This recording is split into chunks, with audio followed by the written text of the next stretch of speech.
Assalamualaikum warahmatullahi wabarakatuh. Selamat berjumpa anak-anakku semuanya.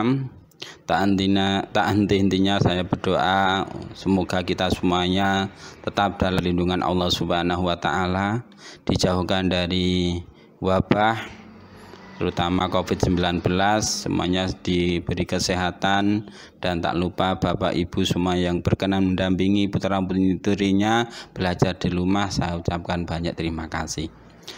Anak-anakku yang saya cintai dan yang saya banggakan, pada pertemuan kali ini kita akan membahas yaitu sejarah kebudayaan Islam, pelajaran sejarah kebudayaan Islam atau yang sering disingkat dengan SKI. Bab yang kelima yaitu Isra Mi'raj Nabi Muhammad SAW. Adapun materi tentang Isra Mi'raj ini ada tiga. Yang pertama, latar belakang peristiwa Isra Mi'raj, peristiwa Isra Mi'raj, dan tanggapan masyarakat Mekah terhadap Isra Mi'raj. Pada video kali ini kita akan belajar tentang latar belakang peristiwa Isra Mi'raj. Nah, perlu anak-anakku ketahui adapun tujuan dari pembelajaran ini. Yang pertama adalah menjelaskan pengertian Isra Mi'raj, yang kedua menunjukkan surat dan ayat Al-Quran yang menjelaskan peristiwa Isra Mi'raj, yang ketiga menunjukkan sikap masyarakat Arab ketika pertama kali mendengar peristiwa Isra Mi'raj, yang keempat menyebutkan orang yang pertama membenarkan peristiwa Isra Mi'raj, yang kelima menjelaskan sebab-sebab mengapa Nabi SAW di Isra Mi'rajkan oleh Allah Subhanahu wa taala, yang keenam menyebutkan tempat dimulai dan tempat tujuan pada perjalanan Isra Mi'raj, yang ketujuh menjelaskan cara Nabi menerima perintah sholat 5 waktu, dan yang kedelapan menjelaskan peristiwa penting yang terjadi pada peristiwa Isra Mi'raj. Inilah tujuan pembelajaran pada bab 5 tentang Isra Mi'raj Nabi Muhammad SAW. Baiklah anak-anakku semuanya yang saya cintai, kita langsung saja. Isra Mi'raj Nabi Muhammad SAW. Peristiwa Isra Mi'raj adalah peristiwa yang sulit dijangkau oleh akal pikiran manusia. Melalui peristiwa Isra Mi'raj, Allah Subhanahu wa taala ingin memperlihatkan tanda-tanda kebesarannya kepada Nabi Muhammad SAW yang pada waktu itu mengalami kesedihan karena orang yang dicintai meninggal dunia. Kaum kafir Quraisy juga tidak henti-hentinya menghalangi dakwah Nabi Muhammad SAW menyiarkan agama Islam. Dalam peristiwa Isra Mi'raj, Allah Subhanahu wa taala memperlihatkan kejadian-kejadian yang merupakan gambaran orang di dunia dan balasan di akhirat. Dalam Isra Mi'raj ini juga Allah Subhanahu wa taala memerintahkan kaum muslimin untuk menunaikan sholat fardu 5 kali sehari semalam. Nah, ini adalah yang akan kita bahas, yaitu tentang peristiwa latar belakang Isra Mi'raj, yang mana Isra Mi'raj ini adalah di luar akal naluri manusia sampai bisa, tapi semuanya adalah kekuasaan Allah. Apapun yang dikehendaki oleh Allah pasti bisa. Nah, kenapa harus ada Isra Mi'raj dan sebagainya, itu yang akan kita bahas. Latar belakang peristiwa Isra Mi'raj. Tahukah kamu di mana letak Masjidil Aqsa dan Masjidil Haram? Ya, letaknya kalau Masjidil Aqsa itu di Palestina, Masjidil Haram di Mekah.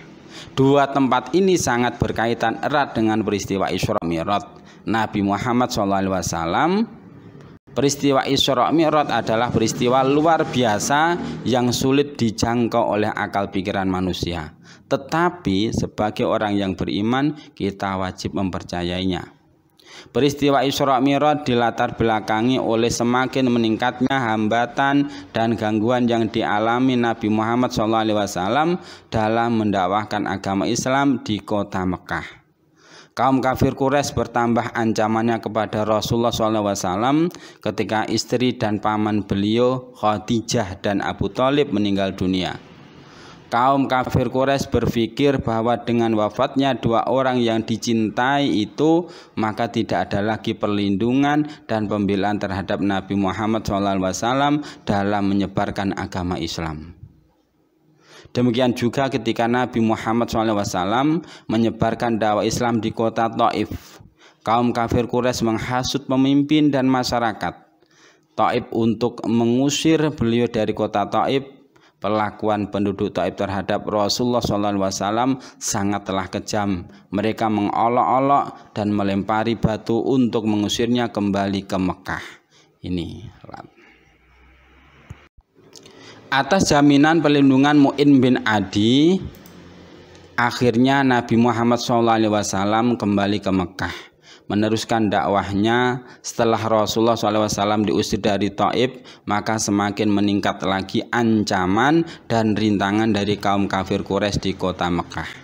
Nabi Muhammad SAW merasakan kesusahan dan kepedihan. Setelah ditinggal dua orang yang dicintainya, dakwahnya menyebarkan agama Islam selalu tiada henti dihalangi oleh kaum kafir Quraisy. Allah Subhanahu wa Ta'ala Maha mengetahui apa yang dirasakan oleh hambanya Nabi Muhammad SAW yang sedang merasakan kesedihan dan kesusahan akan dihibur dengan melakukan perjalanan Isra Mi'raj, yaitu perjalanan di mana di malam hari dari Masjidil Haram ke Masjidil Aqsa, lalu naik ke langit sampai Sidratul Muntaha, dan Allah Subhanahu wa Ta'ala juga akan memperlihatkan tanda-tanda kebesarannya secara langsung kepada Nabi Muhammad SAW melalui peristiwa Isra Mi'raj. Nah, untuk meyakinkan kita tentang peristiwa Isra Mi'raj, ini ada Quran surat Al-Isra ayat yang pertama. Ini kita baca dan kita dalami, kita pahami isi kandungannya. A'udzu billahi minasyaitonir rajim. Bismillahirrahmanirrahim. Subhanalladzi asra bi 'abdihi lailam minal masjidil harami ilal masjidil aqsa alladzi barakna haulahu linuriyahu min ayatina innahu huwas samiul basir. Yang artinya, Maha Suci Allah yang telah memperjalankan hambanya Muhammad pada malam hari dari Masjidil Haram ke Masjidil Aqsa yang telah kami berkahi sekelilingnya, agar kami memperlihatkan kepadanya sebagian dari tanda-tanda kebesaran kami. Sesungguhnya Dia Maha mendengar, Maha melihat. Quran surat Al-Isra ayat yang pertama. Anak-anakku yang saya cintai, ini ayat ini menerangkan bahwa peristiwa Isra Mi'raj ini adalah benar-benar terjadi. Perjalanan yang dialami oleh Nabi Muhammad selama semalam dari Masjidil Haram ke Masjidil Aqsa, kemudian naik ke sampai Sidratul Muntaha ketemu dengan Allah langsung. Dan disitulah Nabi Muhammad SAW mendapatkan perintah untuk menjalankan sholat lima waktu. Ini merupakan tanda-tanda kebesaran Allah Subhanahu wa Ta'ala. Kenapa? Karena apa? Ketika itu belum ada yang namanya pesawat terbang, lebih-lebih kok roket, lebih-lebih kok pesawat luar angkasa, belum ada. Tapi Allah menjalankan Nabi Muhammad dalam waktu semalam dari Masjidil Haram Mekah sampai ke Masjidil Aqsa Palestina, kemudian naik ke Sidratul Muntaha, kembali lagi turun ke bumi, dan kembali lagi ke Masjidil Haram hanya dalam satu malam. Itu semuanya kalau kehendak Allah pasti bisa. Dan kita sebagai orang Islam harus yakin, tidak boleh tidak yakin. Kita harus yakin bahwa peristiwa itu adalah benar. Nah, setelah kita mempelajari latar belakang terjadinya peristiwa Isra Mi'raj, maka kita dapat menyimpulkan atau merangkum. Yang pertama, Peristiwa Isra Mi'raj dilatar belakang oleh semakin meningkatnya hambatan dan gangguan yang dialami Nabi Muhammad SAW dalam mendakwahkan agama Islam di kota Mekah. Kaum kafir Quraisy bertambah ancamannya kepada Rasulullah SAW ketika istri dan paman beliau Khadijah dan Abu Thalib meninggal dunia. Ini latar belakang kenapa harus ada Isra Mi'raj. Yang kedua, Isra Mi'raj adalah perjalanan Nabi Muhammad SAW di malam hari dari Masjidil Haram ke Masjidil Aqsa, lalu naik ke langit sampai Sidratul Muntaha. Yang ketiga, dalam peristiwa Isra Mi'raj umat Islam mendapat perintah sholat fardu 5 kali sehari semalam. Nah, ini sebenarnya hubungannya dengan belakang video berikutnya, tapi nggak masalah. Yang keempat, kejadian-kejadian dalam peristiwa Isra Mi'raj. Nabi Muhammad SAW diperlihatkan wajah-wajah malaikat penjaga neraka, wajahnya menakutkan dan tidak pernah tersenyum. B. Nabi Muhammad SAW diperlihatkan orang yang membawa daging yang baik dan di sebelahnya ada daging yang busuk. Daging yang baik itu dibuang dan daging yang busuk itu diambilnya. Peristiwa ini menggambarkan orang yang suka berbuat zina. Ini pelajaran yang dapat kita ambil dari pelajaran latar belakangnya Isra Mi'raj. C. Nabi Muhammad SAW diperlihatkan orang yang memotong lidahnya sendiri. Gambaran orang yang suka berbohong dan selalu memperbincangkan keburukan orang lain. Dan yang D. Nabi Muhammad SAW diperlihatkan orang yang memiliki perut yang sangat besar. Peristiwa ini menggambarkan orang ketika hidup di dunia selalu memakan riba. Naudzubillah min dzalik. Makanya anak-anakku, itu adalah gambaran Nabi Muhammad ketika Isra Mi'raj itu diperlihatkan dengan peristiwa yang sangat mengerikan, balasan bagi orang-orang yang berbuat dosa, di antaranya orang yang maksiat, termasuk orang berzina. Besok itu akan makan daging mentah yang busuk. Orang yang suka berbuat bohong, maka lidahnya akan panjang dan panjang sampai dipotong pun tetap panjang. Dan orang yang suka makan yang haram yaitu riba, maka perutnya akan besar. Nah, yang kelima yang dapat kita ambil pelajaran dari peristiwa Isra Mi'raj, yaitu orang yang pertama kali membenarkan peristiwa Isra Mi'raj adalah Abu Bakar, sehingga beliau bergelar As-Siddiq yang artinya membenarkan.